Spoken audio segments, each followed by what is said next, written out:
Well, shit. We are kicking off the second day of Shadowlands, or the second reset of Shadowlands, in a very nostalgic way. Server resets, server shutdowns, loot lag, chat lag, disconnects, the world server is down, and thousands upon thousands of people locked in a queue.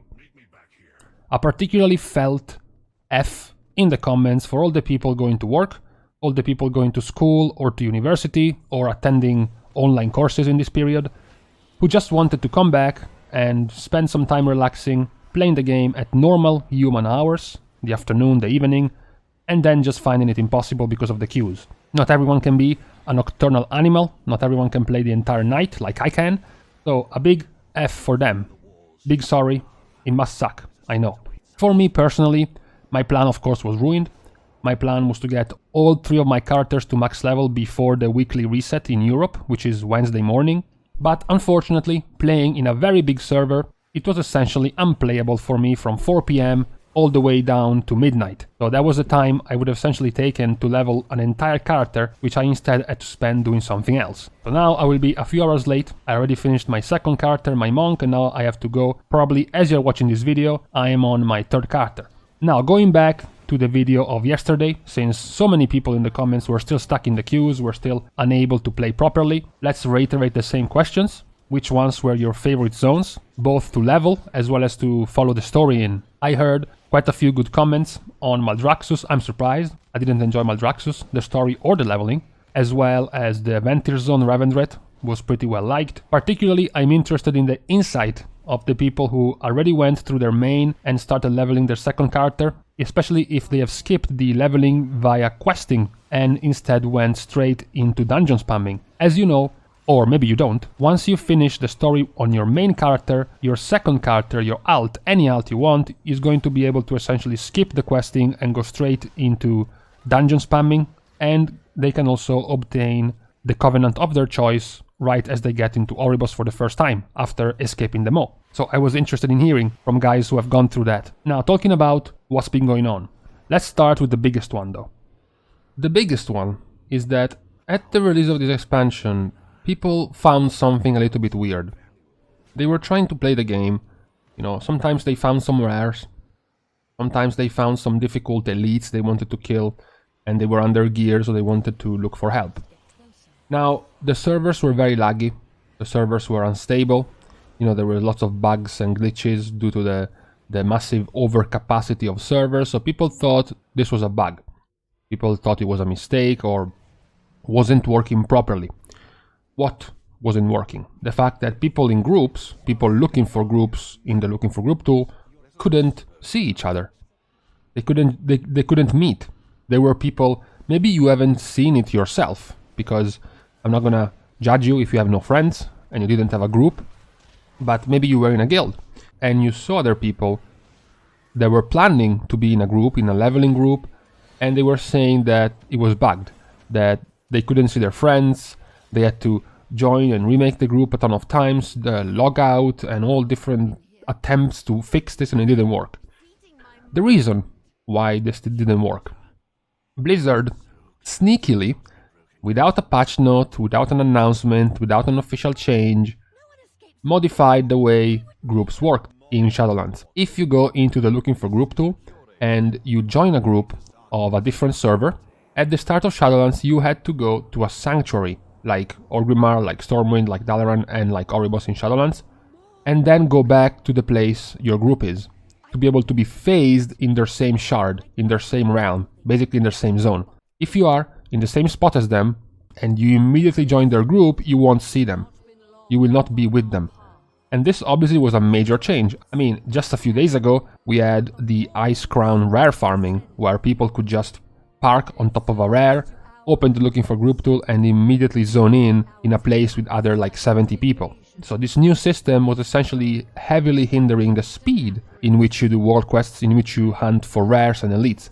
Remember in BFA and Legion, you fly, you use maybe a quest tracker that automates the whole system, so you just fly on top of a rare, with a couple of clicks you are paced in with other 50 people, you tag the boss, you go AFK, and you collect your loot. This system would have instead slowed down this process massively. Now, people found out. People found out it wasn't a bug. People found out it wasn't a glitch. And people were mad. So Blizzard said, okay, sorry, we didn't mean it. Sorry guys, please don't be mad. And they reverted this. So now the system is only going to work in the mo, which is, I think, acceptable. Now, I want to open a debate here within my extremely knowledgeable, extremely intellectual community. Now, is it good that Blizzard reverted this change, or would have been better the way they attempted to change it? Because here's the thing, okay? Here's the thing. We all know the old system, no need to talk about it. The BFA system, the Legion system, immediately find a group, tag the mob, get the loot, leave. I think when it comes to community, when it comes to socializing, when it comes to essentially having a more MMO experience, I think the system they tried to implement wasn't that bad. Because when you think about it, basically the best way for you to work around the change Blizzard tried to push, what was it? It was go in Oribos and then just look for a group. Not just for a single rare, not just for a single elite. Look for a group to just do a tour of all the rares, a tour of all the world quests. So before, you were just a lonely guy flying around or running around, zoning in front of a rare, open the looking for group tool, a couple of clicks, zoned in with other 20 people, tag the mob, pick the loot, leave, and don't see anyone else who was there ever again. With the attempted change by Blizzard, you would have had to go to Oribos, find people, and then spend 20, 30, 40 minutes with them, doing all the rares, right? Doing all the elites and the world quests. So I think, even though it was bad, of course, in terms of time management, because it would have taken you longer, obviously, I believe as far as MMO elements go, as far as socializing, as far as cooperation, as far as feeling of community, and all these other very nice sounding frills, I think it would have been good of a change. I never been a fan of this whole world quest tracker, couple of buttons, zoning with 30 people, tag the mob, and then just leave and disappear. I never enjoyed it too much. So I think it could have been a good change. Let me know what you guys think about this. It's probably going to be a pretty divisive bit of news by Blizzard. Now, another thing that is happening with the reset, of course, is going to be all the systems of Shadowlands, essentially. In an attempt at gating people from doing content before the reset, Blizzard went for a global release.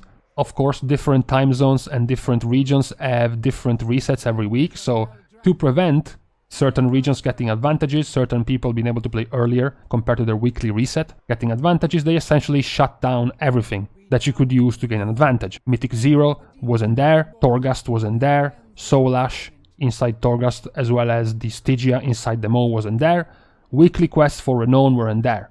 So it was all essentially shut off. All you could do is just grind some heroics for gear, right? Now, as you are watching this, all of these systems are up and running. We will go in more details into all these systems in a couple of days when way more people had the chance to experience them, especially the daily repeatable ones like the Stygia that you will have done for a few days, so we can get a better judgment on how it feels to do.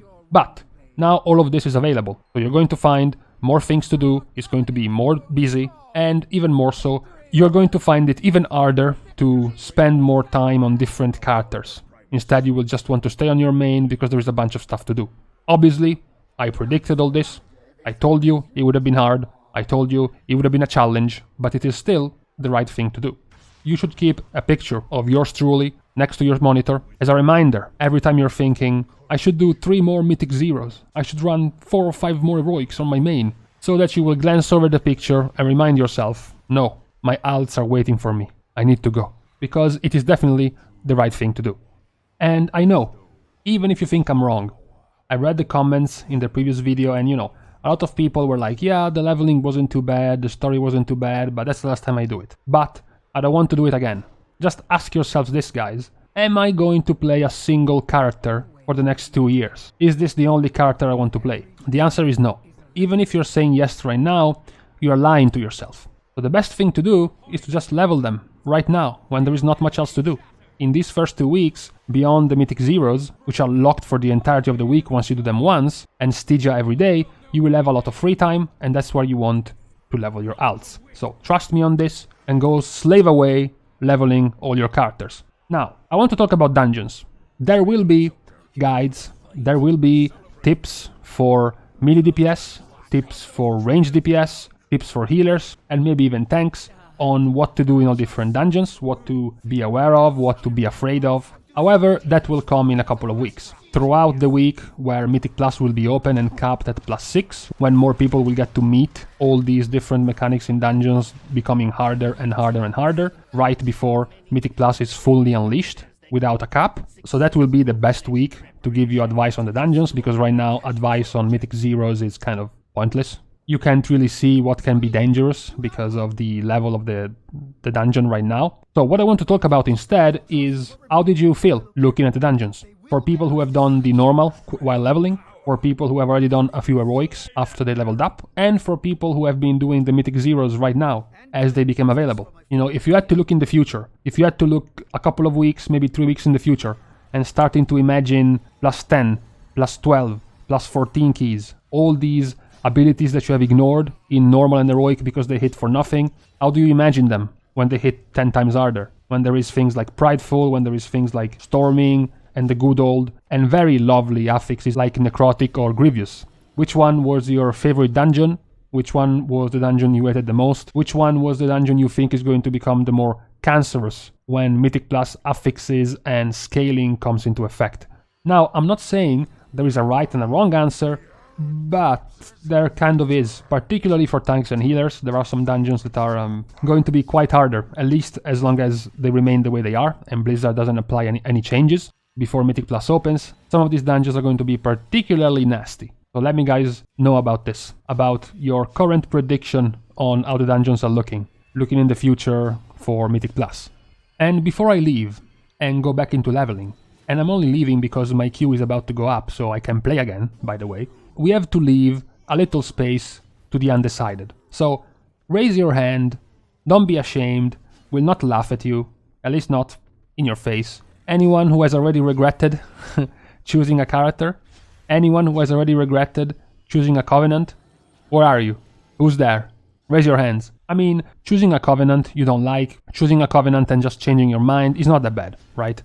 The first change from one covenant to the next is going to be completely free and basically free of cost, so it's going to be fine to change. It is in fact recommended, and most people, especially high-end raiders, is very likely they will change a covenant eventually, especially given the track record that Blizzard has in balancing and hotfixing things before the raid release, so that's possible. However, when it comes to changing characters, that's a little bit of a weirder decision. So who is here who has spent the last few days thinking about what to main, looking at guides and videos and trying to gauge which one is the best character for me, and then by level 55 you were like, I don't like this. Come on. I swear I said nobody is going to laugh at you, so this is a safe space for bad decisions, okay? Just go ahead and share your terrible experiences. After this, we are done. I'll take my leave. My queue is done. It's time to go in. See you guys soon. Tomorrow is probably going to be some more dungeon-related stuff, also given by your answers. So, in the meantime, guys, I am, again, back to leveling.